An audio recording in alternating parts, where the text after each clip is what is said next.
Olá a todos, sejam bem-vindos a mais umas Palavras Cruzadas. Esta semana continuamos com o nosso estudo de Apocalipse. Vamos falar sobre mais símbolos, não é? Vamos tentar descodificar estes símbolos. Vamos falar também um pouco sobre a história e o título da lição fala-nos de Satanás e os seus aliados, não é? É verdade, digamos que partimos de Apocalipse 12. Sim.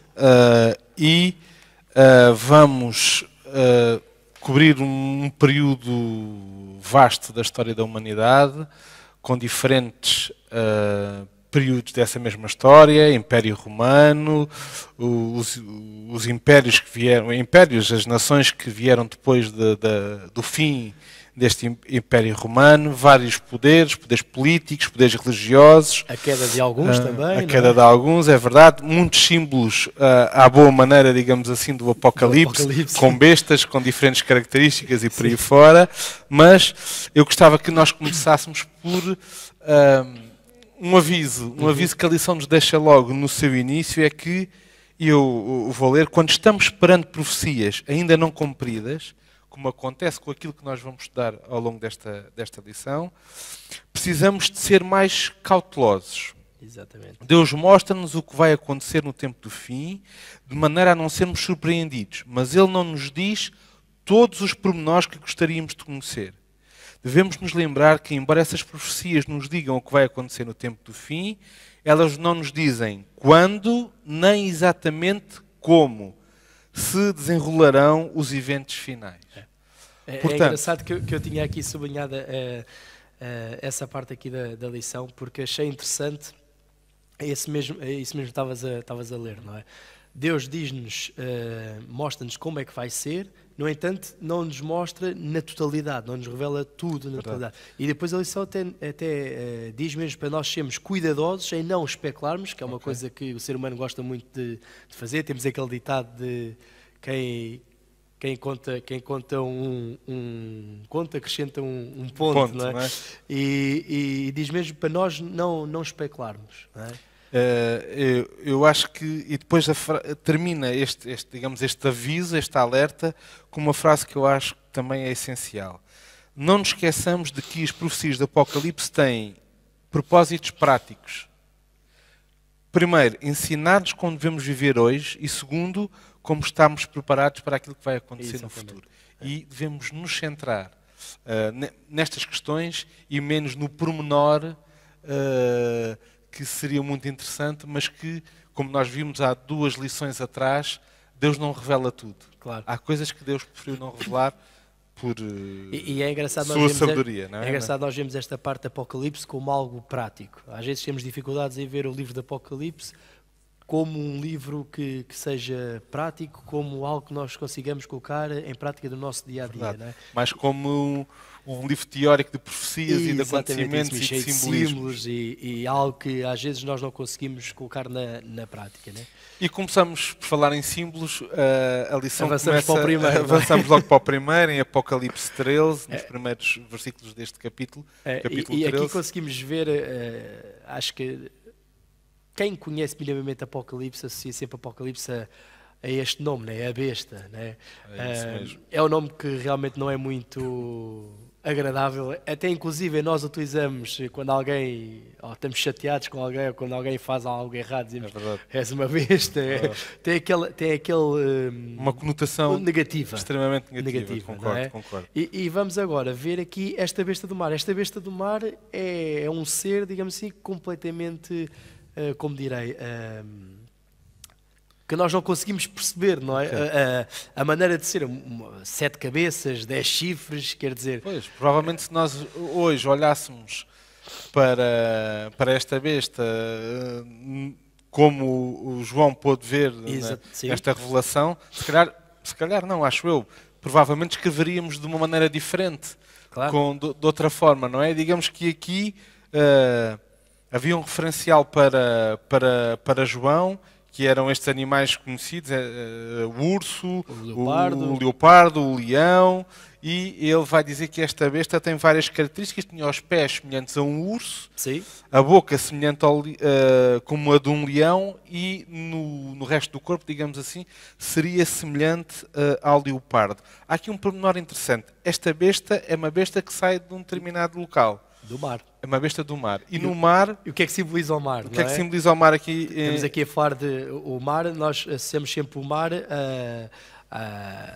aos povos, não é?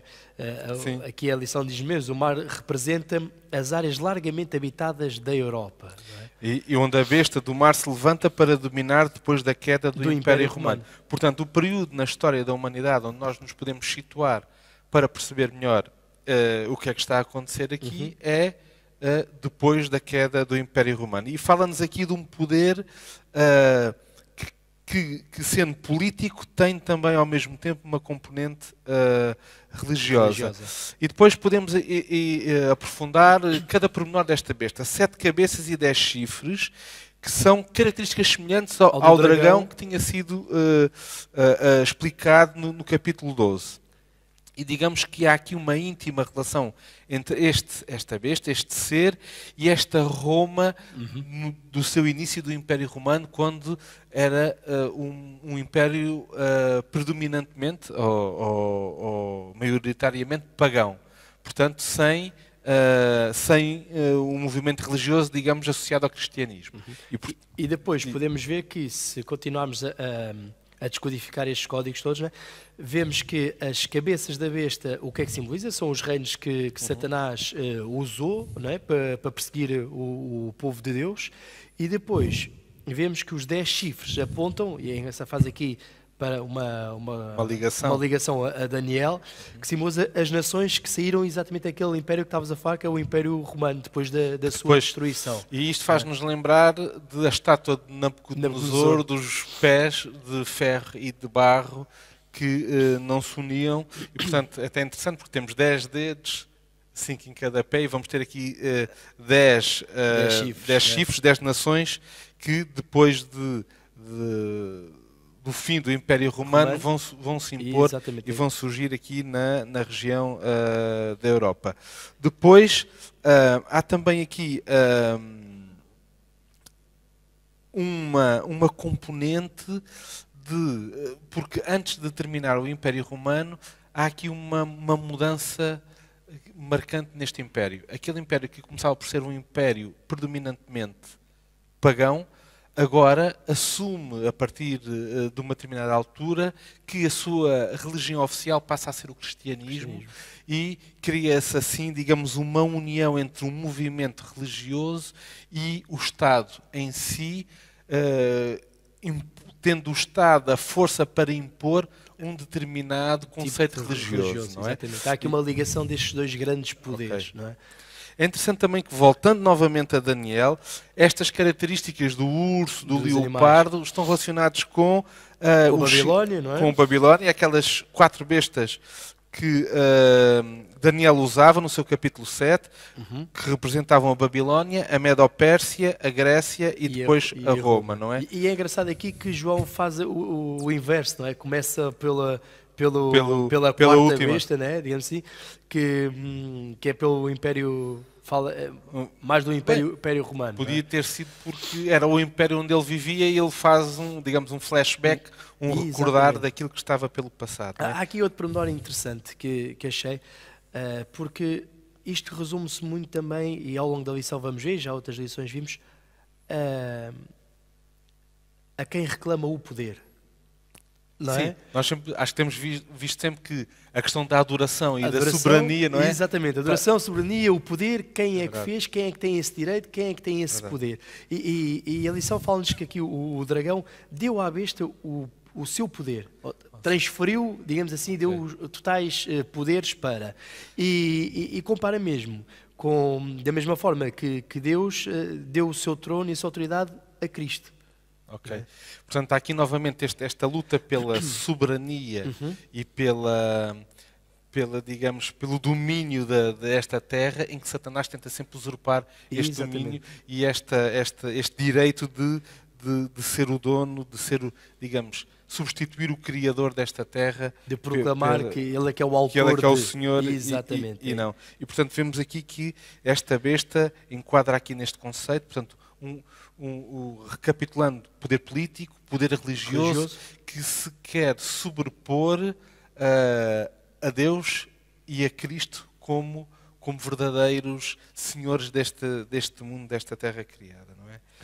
Depois há muita referência aqui também novamente a Daniel, com a profecia dos 1260 dias. Sim, dos 42 dos 30 dias, dos 42 meses. É? 30 anos. Conseguimos ver aqui que tudo isto está interligado e vai bater num período de 1260 anos. Conseguimos ver que depois tem a ver com o período em Apocalipse, os dias, os meses, os anos são diferentes daquilo que nós, daquilo que representam para nós hoje em dia, não é? E aqui também vai bater também na parte em que aconteceu a ferida mortal. Okay. Não é? Portanto, uma destas cabeças seria ferida mortalmente, mas ao fim de um tempo que a lição aponta como sendo depois de 1798, esta besta reviveria e o seu poder seria restaurado. Portanto, o que nós podemos ver aqui é que, digamos, há aqui períodos marcados proféticos, e nós há 2 semanas atrás também vimos que a partir de 1844 Deus deixou de fazer marcas proféticas com datas bem definidas, mas aqui voltámos um bocadinho atrás e sabemos que este período profético terá o seu início no ano 538 depois de Cristo e que este poder político-religioso em Roma, que esta cabeça simboliza, que podemos interpretar como naquele final do Império Romano em que o poder político dava suporte à imposição de um poder religioso, que esse poder seria, digamos, ferido, deixaria de existir. E a lição aponta-nos para uma provável interpretação destes acontecimentos, à luz dos acontecimentos da humanidade, que seria a Revolução Francesa, Sim. que em 1798 acaba, digamos assim, com este poder político-religioso que se impôs predominantemente na Europa e em que obrigava a que todos, e aqui não era só o povo, não era só a nobreza, era inclusivamente os reis, todos a subjugarem-se a este poder que teria uma influência política e religiosa. Aí lá está, conseguimos ver a ligação que havia, a forte ligação que havia entre o poder religioso e o poder político. Não eram duas forças distintas. É verdade, e nós podemos, sabemos que ao longo da história de muitas monarquias na Europa, era necessário que o Papa aceitasse a nomeação ou a sucessão de determinado rei para que esse rei pudesse governar, digamos, com um poder completo, digamos assim. E, portanto, não era nada independente, não é? Havia sempre uma ligação e tinha que haver sempre um aval, digamos assim, destes seus poderes. E nós vemos que este período é marcado por aquilo que a lição e a Bíblia fala como sendo blasfémias. O que é que são blasfémias, não é? Achei interessante esta estamos ideia, não é? a falar das atividades da besta do mar, né, que a besta do mar fazia, e podemos resumir a isso que estavas a dizer, da blasfémia. E se nós percebemos o que é que quer dizer blasfémia, né, é nós falarmos... como é que é dizer? Nós não agora falta-me o termo. Eu vou-te dar uma ajuda. Um dos pilares da blasfémia é esta reivindicação de ser igual, tal e qual. Ser igual a Deus. Tal e qual. Estar em pé de igualdade. Em pé de igualdade é nós tirarmos valor a Deus e colocarmos Deus como algo banal, não é? Até mesmo as nossas expressões do dia a dia, meu Deus. Podemos, por exemplo, dar alguns exemplos.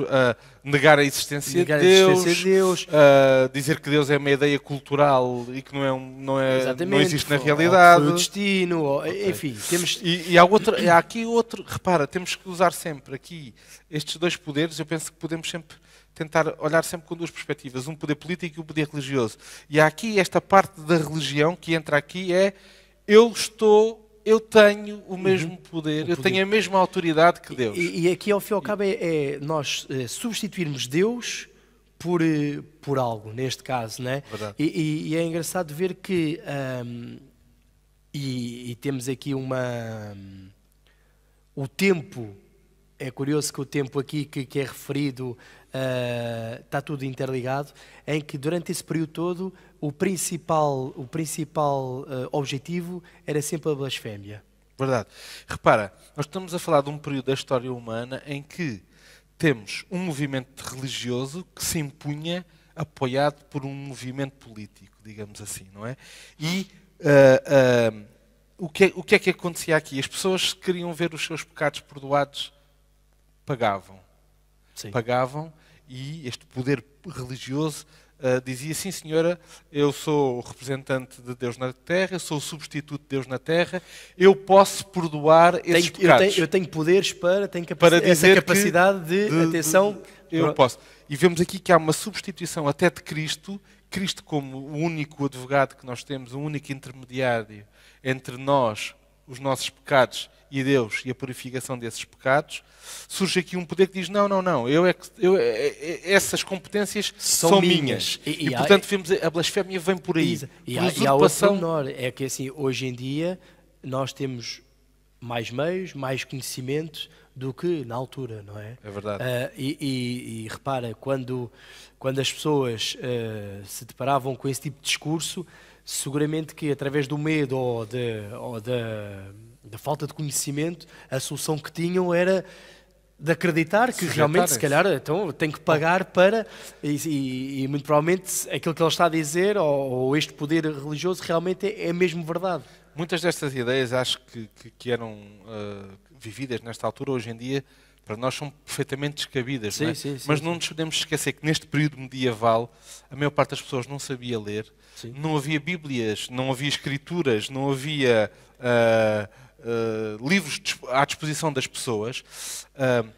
As missas, as pregações religiosas eram feitas em latim, que era uma língua que as pessoas não percebiam. E mais, e muitas, se calhar, já iam... como direi, pré-feitas, digamos assim. Sim. Educadas a que seria assim. Exatamente. Instruídas que seria assim. Ok. E portanto vemos que este era um período complicado, um período negro, digamos, da história da nossa humanidade. E isto sobre a besta que saía do mar. Que é ferida e fica um período, digamos, neutralizada. Mas antes de passarmos aqui para esta besta que sai da terra, uma besta que sai da terra, vamos ter então um momento musical.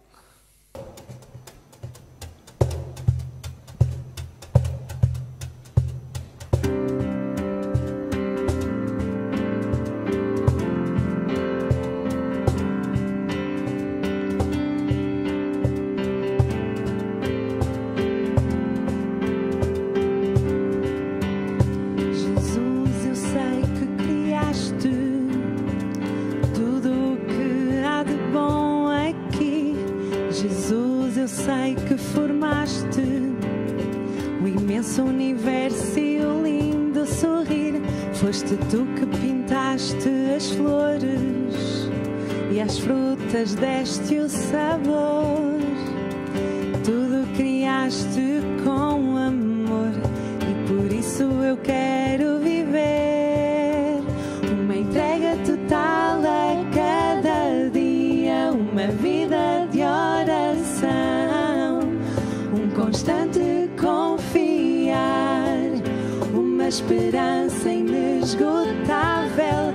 Quero viver com os olhos postos em ti, estar atenta ao teu chamar. Quero servir ao meu próximo aqui e viver para te adorar. Jesus, eu sei que nasceste neste mundo cheio de maldade. Jesus, eu sei que viveste para mostrar o amor à humanidade. E eu sei que morreste aqui para me salvar. Fizeste tudo por me amar e por isso eu quero viver.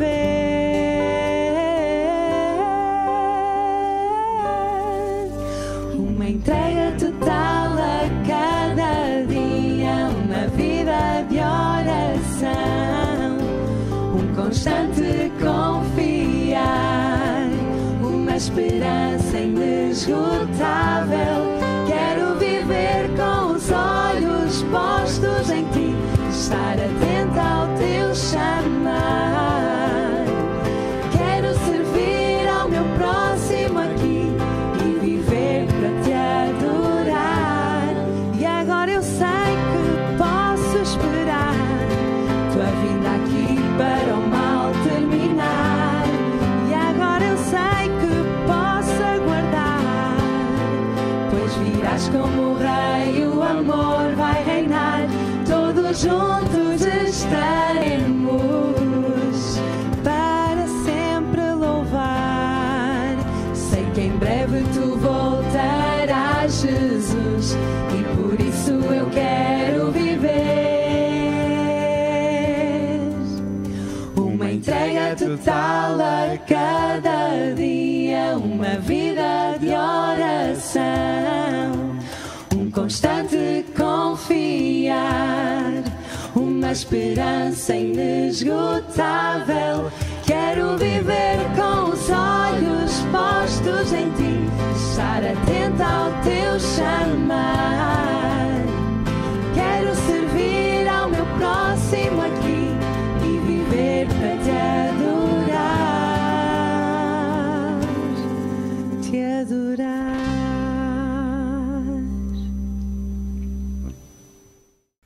Espero que tenham apreciado este momento musical, assim como nós apreciámos. E, voltando aqui ao estudo da lição, vamos então abordar agora uma nova besta, não é? E esta tem características diferentes, verdade, daquela besta que nós acabámos de ver. Primeiro, a primeira besta que vimos saía do mar e esta sai de outro local, né? Sai de outro lugar, não é? E digamos que seria um animal, digamos assim, com características completamente diferentes daquela que nós vimos. Exatamente, é isso mesmo. Esta besta tinha 2 chifres, Sim. tinha a aparência de um cordeiro, mas fala como o dragão.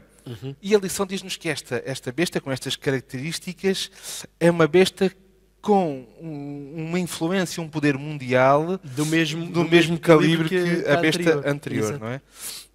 Mas depois diz que esta besta da terra tem um aspecto inofensivo. É aqui que entra a parte do cordeiro. Né? É verdade. E é interessante ver que o cordeiro, já vimos em Apocalipse, que simboliza Cristo.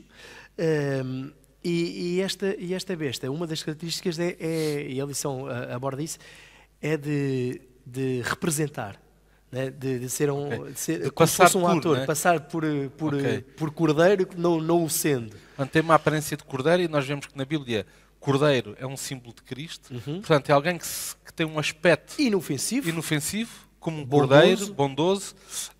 Podemos até ir mais longe, até uma aparência cristã, simbolizada pelo cordeiro, mas que depois vai desempenhar um papel semelhante ao do dragão. Vai falar como o dragão. E, portanto, digamos, é um poder que surge exclusivamente do tempo do fim. Repara que quer em Daniel não encontramos nenhuma besta com estas características.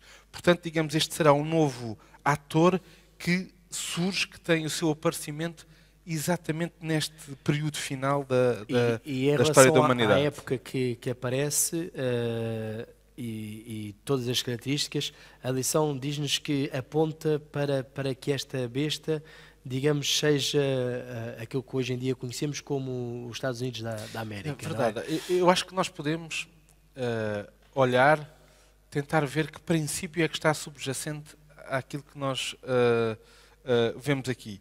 Havia uma perseguição religiosa na Europa e, nesta altura, há pessoas que fogem e que imigram, digamos, para os Estados Unidos e criam aí uma nova nação com uma perspectiva de liberdade. Nação essa, que era muito era recente, portanto, que surgiu de novo, digamos assim.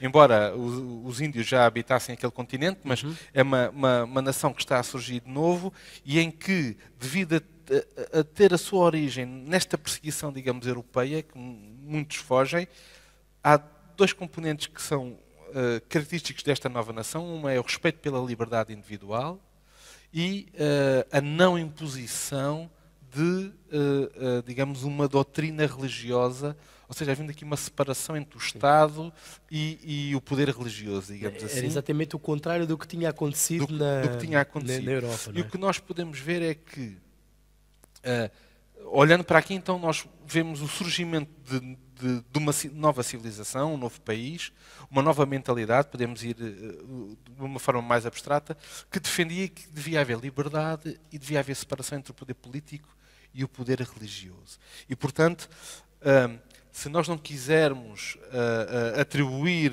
digamos, ir ao pormenor de atribuir o nome de um determinado país, podemos dizer que o conjunto da humanidade, digamos assim, o conjunto de nações que advoga esta maneira de sociedade e que tem o seu desenvolvimento a partir deste período da história da humanidade, encaixa também aqui neste símbolo desta segunda besta que sai da terra. Mas... E é engraçado que vermos em relação a esta besta que estavas a descrever, tal como a outra utilizou aquele período com a blasfémia, não é? Esta besta tem um procedimento diferente. Não é? Verdade. Vai fazer coisas que à primeira vista, e é interessante que isto está tudo interligado. Estava a dizer que esta besta vai fazer, a lição fala mesmo em realizar milagres, não é? Em que as pessoas, se não estiverem preparadas, se não tiverem o conhecimento aprofundado, que poderão ficar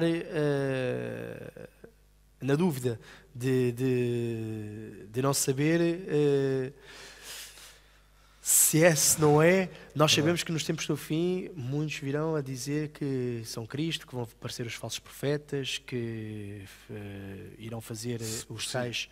Se possível enganariam a muitos, não é? Exatamente. E que irá ser preciso nós realmente estarmos convictos, de termos a certeza de quem é que é o verdadeiro profeta, de quem é que tem o verdadeiro poder. Verdade. Nós vemos aqui esta besta que sai da terra, não é? Esta segunda besta, que tem esta capacidade de realizar coisas extraordinárias, não é?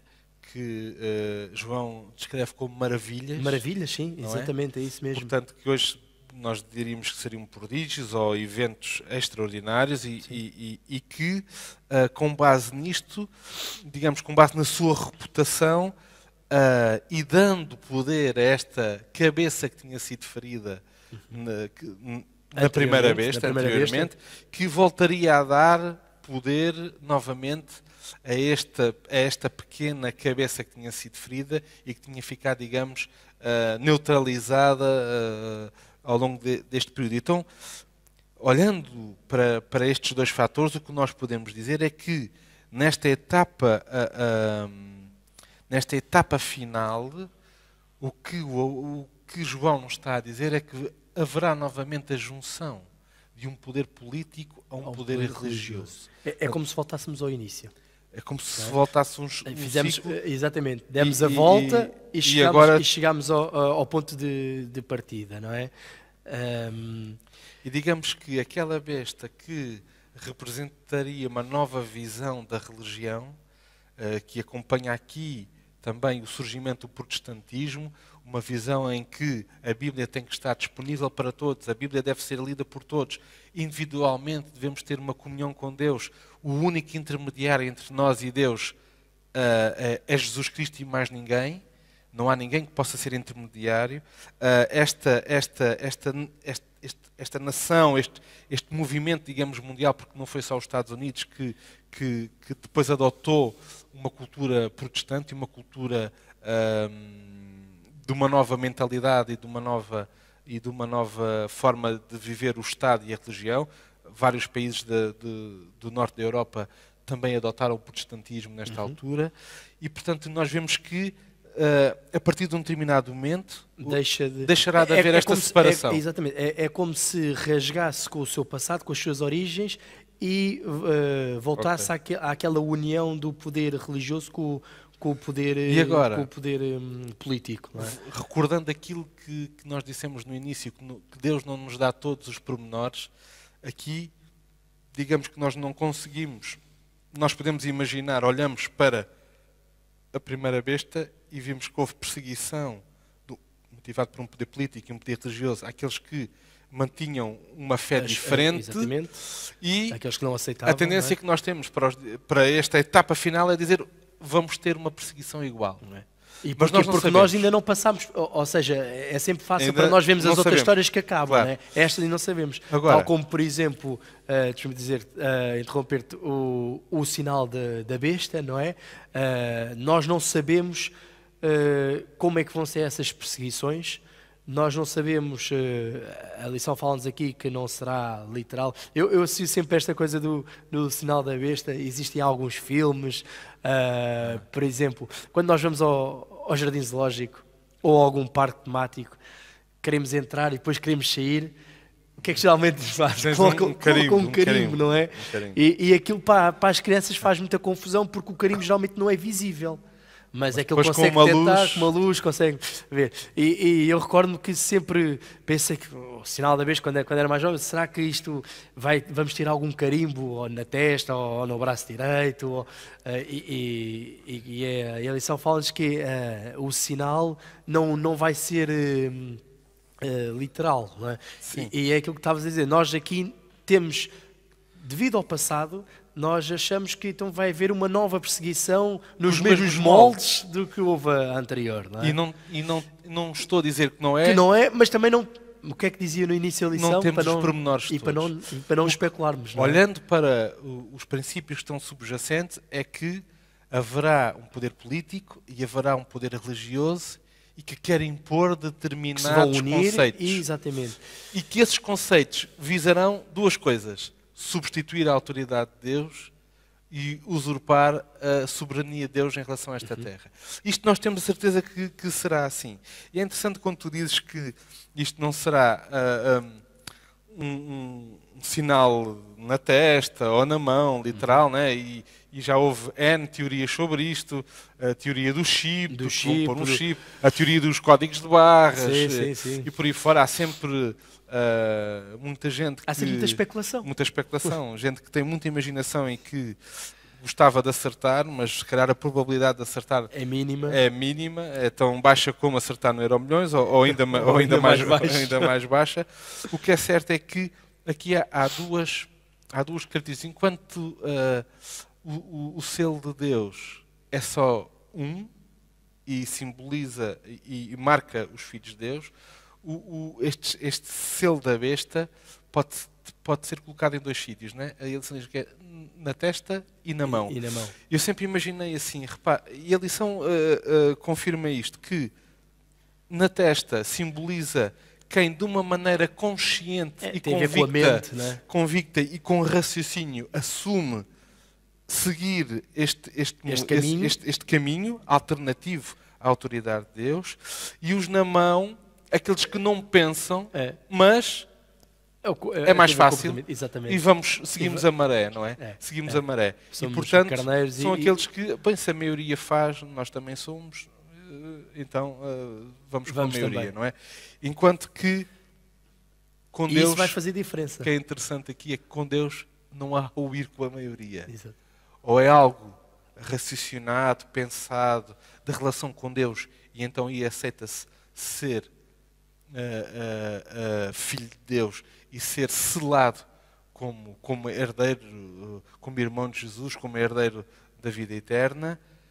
Não há, vou com a maré e isto acontece. E aqui existe. E a lição fala-nos que o ponto central, digamos assim, o mandamento do sábado será aquele particular em que haverá o maior teste de fidelidade a Deus, né? Porque vai chegar aquele momento em que nós aí temos que assumir que vamos guardar o sábado, que vamos seguir, lá está, com o tal sinal, entre aspas, na testa. Vamos pensar na nossa decisão e não vamos seguir os outros só porque é a maioria e será mais fácil. É verdade. E depois é interessante que há aqui também um tema que é muito especulativo e que já teve inúmeras interpretações, não só da Igreja Adventista do Sétimo Dia, mas de outras igrejas com outras interpretações diferentes, que é o homem do pecado, que tem um número, que é o 666. O famoso número, não é? Eu acho que a interpretação mais segura que nós temos aqui é que este número 6 é um número incompleto em comparação com o 7, não é? E que simboliza alguém, movimentos religiosos, políticos, filosóficos e por aí fora, que quer usurpar novamente a adoração de Deus, a soberania de Deus e a autoridade de Deus, não é? É como se fosse aqui um resumo, e como o nosso tempo já está a acabar, é como se fosse um resumo aqui à nossa lição, não é? O facto de haver essa necessidade, como estavas a dizer, de usurpar, de substituir Deus, de autoproclamar o poder, a capacidade de criação, de julgar, de salvar, de curar, enfim, todos aqueles poderes que nós sabemos que são atribuídos a Deus. Há esta necessidade e esta vontade de substituir Deus por alguém que proclame esse poder. E nós, numa abordagem superficial, podemos achar que vai surgir alguém que vai dizer não, eu é que fui o Criador. Não, mas podemos, como é que, por exemplo, nesta questão da criação, como é que nós podemos anular esta questão da criação? Dizendo que a Terra resultou de um Big Bang e que há uma evolução e por aí fora. E, portanto, não temos aqui nenhuma componente, digamos, religiosa ou política, mas temos uma filosofia que sendo adotada, elimina a necessidade de Deus, elimina a existência de Deus. E consegue levar muita gente atrás, não é? Portanto, eu acho que é mais seguro, não tendo todos os pormenores, voltando ao início da lição, podemos olhar para os princípios que estão subjacentes. Nada é por acaso, não é? E se Deus não nos revelou todos os pormenores, por algum motivo foi. Verdade. Eu acho que a fé desempenha aqui um papel importantíssimo. E a lição termina de uma maneira interessante. E acho que podíamos terminar dessa maneira. Assim como no início, quando a besta do mar fazia a sua perseguição mais forte, houve um povo que se voltou para a Bíblia e começou a estudar a Bíblia e começou a ver que não havia necessidade de haver intermediários entre nós e Deus. No final, com um poder com as mesmas características de políticas e religiosas, de querer usurpar a soberania de Deus, a lição faz-nos um apelo novamente para voltemos novamente à Bíblia, a estudar a Bíblia, para que possamos estar seguros naquilo que Deus espera de nós e, no fundo, o que Deus quer é uma relação com Ele e tendo essa relação, vamos ter o selo de Deus na nossa vida e vamos estar protegidos destas ciladas, destas armadilhas que o usurpador da autoridade deste mundo quer fazer. É como se fosse um convite a todos para continuarmos a estudar estas lições. Seguramente que após a leitura destas lições, ao início podem parecer complicadas, complexas, mas após a leitura vamos ficar mais esclarecidos, vamos ficar com mais conhecimento e, acima de tudo, vamos ficar mais próximos de Deus. Convidamos-nos todos a continuarem a assistir às Palavras Cruzadas e despedimos até uma próxima. Um abraço a todos.